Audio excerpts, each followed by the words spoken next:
Wonderful people, viewers and subscribers, welcome back. This is the BVI channel, one where you get undiluted truth. The last is yet to be heard of the budget padding scandal. Is it really a scandal or a normal tradition, the standard procedure of the system, which had been blown open by Senator Abdul Ningi? Let's pick. Have they ever asked me, since the beginning of this so-called crisis, where are your findings? Where are your documents? And I said, I'm not using my head to come up with figures. Where are your evidence? Nobody has talked to me about evidence. Nobody has suggested to even listen to me.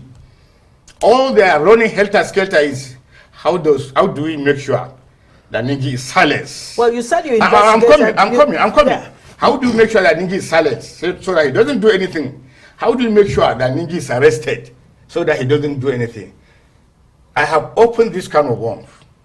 Right. Neither them nor me will be able to control it. Go ahead. Okay, good. Now, the question is, if this man is alleging that it is there is budget padding of 3 trillion plus, why didn't they set up investigative panel or committee as they used to find out if what this man said is true, than to just quickly rush to suspend him?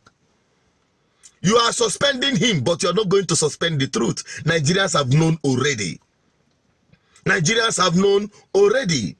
And it baffles me to still see some shameless people, buyouts, political jobbers on the social media defending the indefensible at a time when Nigerians are being told by this same presidency that they should take this baby walk of pain. But yet, they go behind closed doors to amass primitive wealth, to pad budget to that extent. Now, don't tell me, oh, Tinubu is unaware that he's innocent of this. Now, this is what Peter Obi did in his time as a governor. Listen to this man. To do something and shine. First 100 days in office, you tied roads and all that. Don't insult us.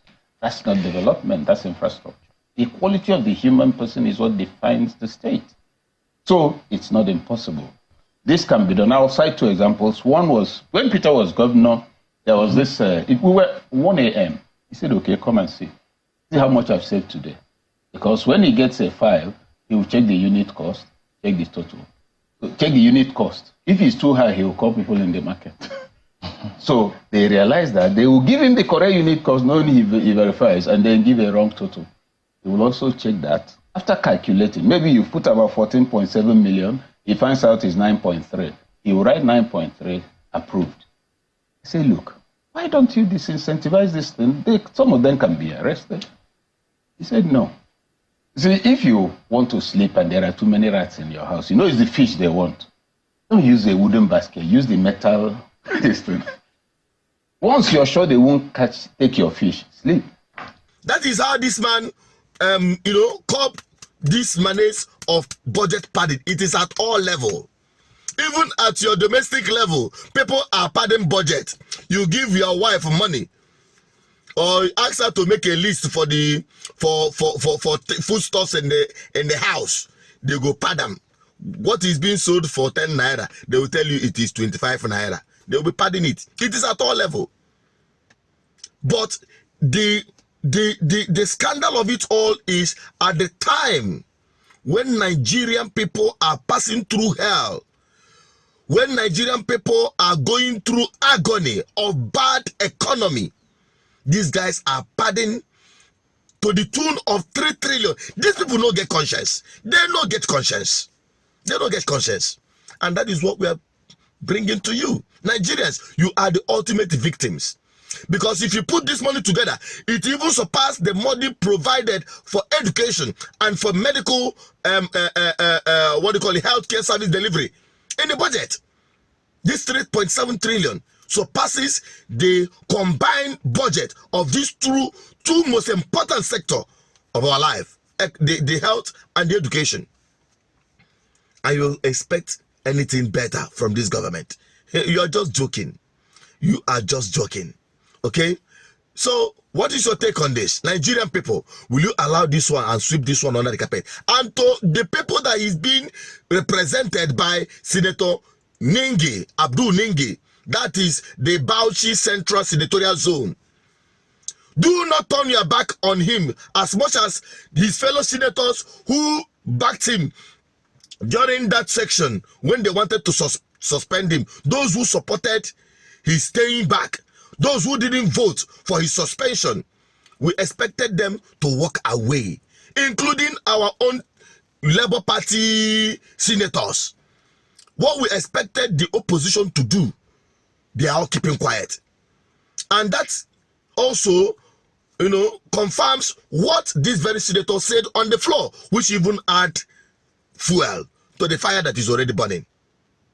So would we say that some of these people are benefiting and they're just keeping quiet, observing table manners? When you are shopping, you keep quiet. We expect them to stand in solidarity and walk away with this man to show truly something is wrong. We're no longer talking about the Northern Senators Forum, which this man is the chairman, who have already disowned him. That is why people doesn't speak up. That is when you have just very few people doing the right thing in the midst of bunch of vagabonds.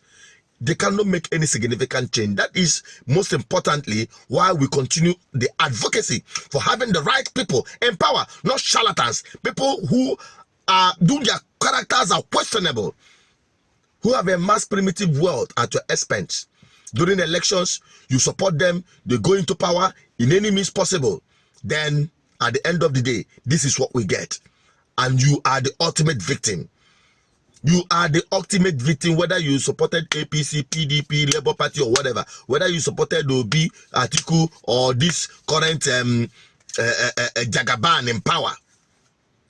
You Nigerians are the ultimate victims. And more of my videos will continue to expose them, because these politicians, most of them have no business changing your life for good. What is your take on this? Drop it on the comment section.